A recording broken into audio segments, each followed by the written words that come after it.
누가 누구를 돕는 겁니까, 지금 여러분? 지금 상황적인 파악이 좀 안 되고 있어요, 이분이. 이분은 단단히 나한테 혼이 나려고 지금 보내신 거가 아닌가라는 생각을 하는데.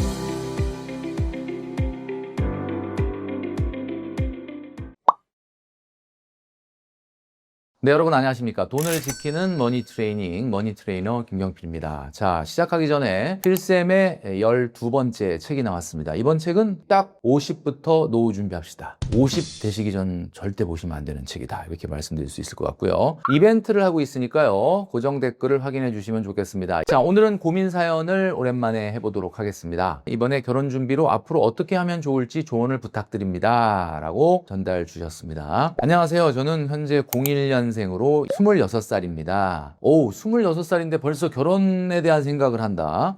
굉장히 분위기가 좋습니다. 자, 연봉은 3천만 원이며 현재 수습기간으로 급여를 대략 6월 초까지는 90% 정도 받을 예정입니다. 자, 그러면 3천만 원에 90%면 2,700만 원이라는 말인데 세후로 계산하면 225만 원 정도 나오거든요. 근데 아마 4대 보험이라든지 이렇게 갑종근로소득세를 약간 떼기 때문에 200만 원 정도밖에는 안 되겠다라는 생각이 듭니다. 물론 3천만 원이 된다면 250만 원이 되겠죠. 근데 250만 원이라고 하더라도 4대 보험이라든지 여러 가지를 떼고 나면 한 200, 한 10, 20 요 정도밖에 안 되지 않을까 생각을 합니다. 아, 근데 사회초년생이긴 한데 급여가 너무 낮다라고 생각이 되네요. 이거는 진짜 테러블입니다.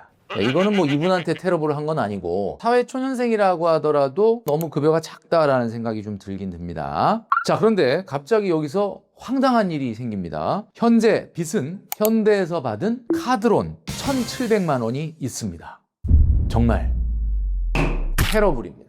자, 그런데 이분이 이 빚을 왜 지게 됐는지에 대한 설명은 안 써주셨어요. 만약에 이게 사고가 나서 그 사고를 수습하는 데 들어갔다든지 어쩔 수 없이 가족을 지원해야 되는, 뭐 예를 들면 부모님에게 긴급하게 돈을 들어갈 수밖에 없는 어쩔 수 없는 상황이다 라고 한다면은 불가항력적인 내용이니까 어쩔 수 없다라고 하지만 그게 아니라고 한다면 이게 어떤 사고를 친 거죠? 자, 근데 여기서 사회초년생분들 같은 경우는 내가 경제활동을 하고 한 1년 정도가 지나야만이 보통 금융기관에서 신용대출을 해줍니다. 자, 1금융권에서 받는 신용대출 같은 경우는 요구하는 게 재직증명서, 직전 연도에 받았던 원천징수 영수증을 보거든요. 이 재직증명서를 보는 이유는 이분이 경제활동을 시작한 지 최소한 1년은 되었는가를 보고 신용대출을 해줍니다. 자, 최근 같은 경우는 정부가 가계부채 문제를 좀 압박을 하고 있거든요. 그래서 금융기관에다가 되도록이면 가계부채를 많이 증가시키지 않도록 대출을 억제해라. 자, 이러다 보니까 은행 입장에서는 어때요? 지금 기준금리가 2.5%인데 어떤 방법이 없잖아요. 대출을 받으러 오는 분은 안 해줄 수도 없고, 그러다 보니까 금리를 올림으로써 대출을 지금 억제하고 있습니다. 그러다 보니까 최근 같은 경우는 주택담보대출 이자율도 6%, 7%에 이르고요. 그 다음에 신용대출 또는 마이너스 통장 같은 경우는 6%, 7%, 8% 이상이 나가는 경우가 많습니다. 자, 그런데 이분 같은 경우는 지금 뭐라고 하셨냐면 현대에서 받은 카드론 이렇게 돼 있거든요. 자, 그리고 본인이 그 카드론 받은 1,700만 원을 갚아가는 내역서를 보내주셨어요. 자, 이렇게 되어 있는데 우리가 빚도 다 같은 빚이 아닙니다. 첫 번째, 레버리지 효과가 있느냐. 두 번째는 원금이 보전되느냐. 세 번째는 금리가 높으냐 낮으냐. 이 세 가지를 봐야 된다 그랬습니다. 그런데 제가 뭐라고 말씀드렸습니까? 주택담보대출이나 전세자금 대출이나 사업자 대출이나 이런 거는 사실 많이 받으면 안 되겠지만 그래도 어쩔 수 없는 요소가 있잖아요. 뭐 예를 들면 레버리지 효과가 있다든지 또는 원금은 그래도 보전이 된다든지 금리가 상대적으로 그래도 엄청난 악성 부채급의 고금리가 아니다라든지 뭐 이런 내용이 있었죠. 그런데 지금 이 카드론이라는 거, 현금 서비스, 카드론, 리볼빙, 이게 바로 금융의 3대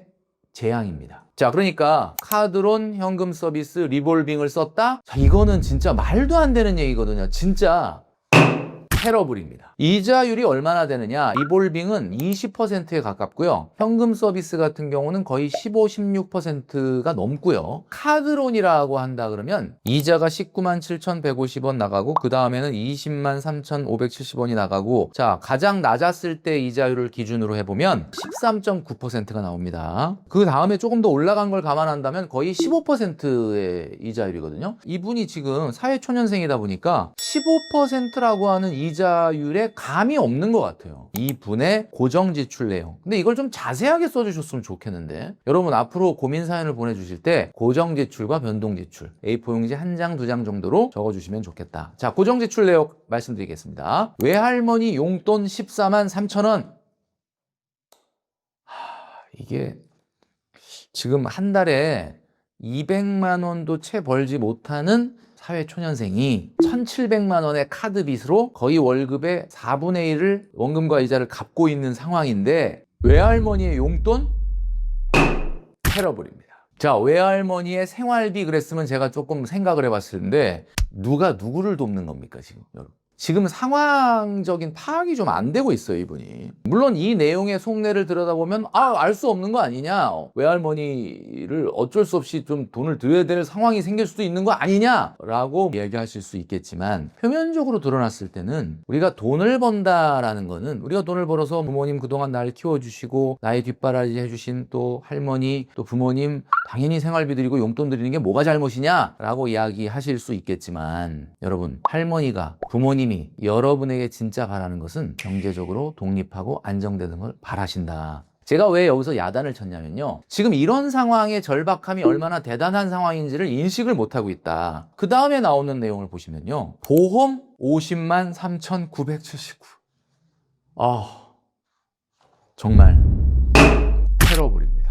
자, 지금 이분이 보험에 50만 3,979 해놓고 가로 열고 적금형 보험이다 라고 쓰셨어요. 아니, 이 세상에 적금형 보험이 어디 있습니까 여러분? 보험은 보험인 거예요.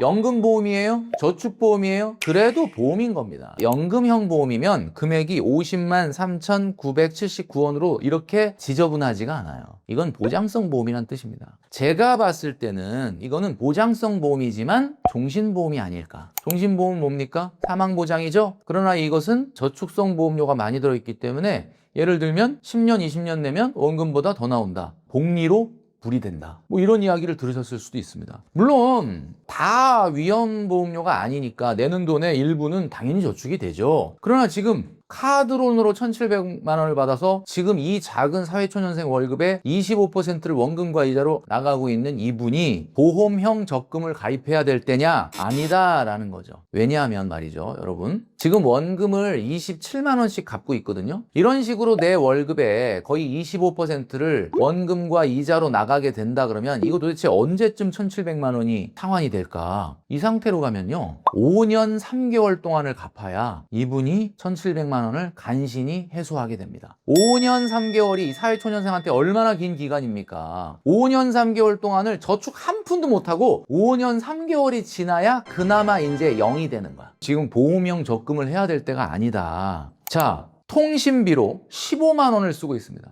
이게 지금 이분이 상황 파악을 지금 못하고 있는 것 같아요. 17만 원이 아니잖아요. 170만 원이 아니잖아요. 1,700만 원이잖아요. 이분이 지금 급여가 얼마가 되느냐? 정상적으로 수술기간을 끝난다고 하더라도 세후로 받는다 그러면 220만 원이 안 될 가능성이 높거든요. 그런데 지금 이렇게 외할머니 용돈 14만 3천 원, 보험에다가 50만 3천 원, 핸드폰에다가 15만 원을 낼 때냐? 이분은 단단히 나한테 혼이 나려고 지금 보내신 거가 아닌가라는 생각을 하는데, 여러분, 여기에 보내주신 고정비에는 월세를 낸다, 전세금 대출 이자를 낸다는 말은 없습니다. 다행히도. 그렇다는 얘기는 아무래도 부모님과 같이 거주하면서 어쨌든 주거 비용은 안 들어갈 수 있다라는 거죠. 그러니까 아마 이분도 생각했겠죠. 야, 내 친구들 보니까 뭐 월세를 뭐 50, 60만 원 내던데 나는 그래도 그거 안 내니까 이 정도 할 수 있는 거 아니야? 그렇게 생각하셨다면 이분은 단단히 오해를 하고 있다라고 말씀드립니다. 자, 생애 주기별 적정 저축률, 이거 보고 콧방귀를 끼신 분들이 많죠. 야, 저걸 그냥 말이 그렇지 저거 어떻게 저렇게 하냐. 지금 4년 5년 내가 지금 월급이 뭐 200만 원 300만 원 밖에 안 되는데 무슨 40% 50%를 저축하냐. 여러분, 지금 월세 내고 계시죠? 지금 전세금 대출 이자 내고 계시죠?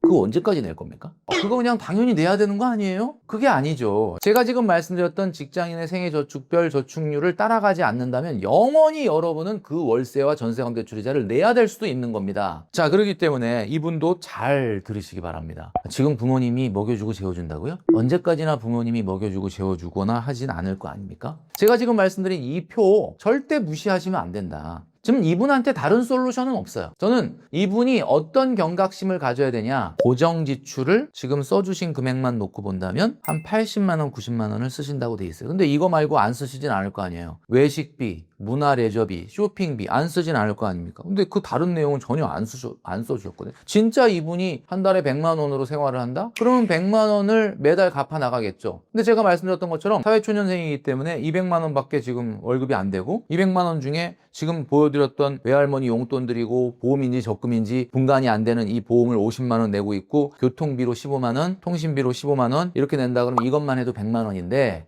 그러면 이런 소비를 한다고 봤을 때 계산상으로 5년 정도, 그러니까 이걸 포함해서 분명히 내가 받는 월급에 다른 저축을 못 한다면 다른 저축 당연히 못 하니까 이것만 썼겠죠. 그렇다면 결국 200만 원 돈을 다 쓰고 있다는 얘기인데 이렇게 되면 5년 3개월 후에나 돈을 모으게 되는 게 아니라 5년 3개월 후에나 이제 비로소 0이 되는 거예요. 이게 용납할 수 있는 상황입니까? 괜찮습니까? 자, 그러니까 지금은 정말 미친 듯이 이 원금을 갚아서 내가 노력을 해서 한 달에 50만 원, 100만 원을 이 카드론을 갚는다. 그러면 그거는 14%짜리 저축하는 거랑 똑같습니다. 꼭 기억하셔야 될 게 있어요. 아, 나도 돈 모으고 싶은데, 나도 투자하고 싶은데, 나도 저축하고 싶은데 지금 대출 갚느라고 저축을 못 해요. 여러분, 대출 갚는 거 자체가 저축입니다. 지금 이분이 카드론을 열심히 갚는다 그러면 14%짜리 저축을 하는 거다. 14%짜리 투자를 하는 거다. 이 생각을 꼭 하셔야 된다. 자, 이분 같은 경우는 어떻게 하셔야 되느냐. 자, 느낌이 좀 왔습니다. 왔어요. 저는 부모님이 만약에 지금 주거 비용을 절약을 해주신다라고 한다면 한 달에 최소한 100만 원 정도는 갚아보자. 그러면 얼마나 걸리겠습니까? 1년 6개월 걸려요. 1년 6개월 후에 나는 이제 비로소 빚을 다 청산하고 영원히 된다. 좀 희망적이지 않습니까? 근데 이 상태로 가면 5년 6년 후에나 돈이 생기는 게 아니라 5년 6년 후에나 영원히 된다. 나 같으면 진짜 힘들 것 같은데 난 살 의욕이 없을 것 같아. 생활하는 게 너무 짜증날 것 같아. 자, 그러니까 보험은 정리해야 되겠죠? 통신비, 교통비 구조조정해야 되겠죠? 외할머니의 용돈 요거 외할머니께 말씀드리면 안 될까요? 할머니, 제가 상황이 이렇기 때문에 드리던 용돈 당분간은 제가 못 드릴 것 같은데 이해해 주세요. 할머니가 안 돼! 이렇게 하실까요? 저는 그렇게 할 거라고 생각 안 합니다. 자, 그러니까 여러분 일단은 빚 갚는 게 우선이다. 다른 거 다 필요 없습니다. 한 달에 최소한 소득은 물론 적지만 어쩔 수 없어요. 빚부터 해결하는 것이 가장 중요하다라고 말씀드리고 싶습니다.